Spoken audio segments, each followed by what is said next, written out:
তাড়াতাড়ি দেশে যাবো ইনশাল্লাহ, ভালোভাবে দেশে পৌঁছে দেওয়া করবেন। আজ কোথায় গেল সাকিব আল হাসানের সে অহংকার? রাজনৈতিক ক্ষমতার দাপট হয়ে গেল সব শেষ। চলমান দেশের আন্দোলনকে কেন্দ্র করে দেশ হয়ে পড়েছিল উত্তাল।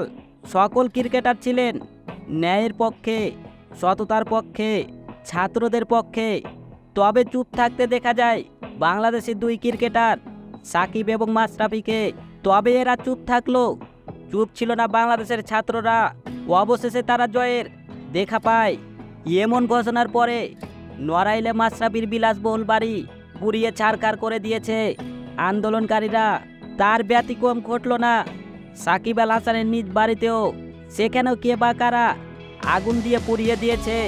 তো দর্শক, অহংকারী সাকিবের বাড়ি পুড়িয়ে দেওয়ায় আপনারা কি খুশি হয়েছেন তা অবশ্যই কমেন্টে জানাবেন।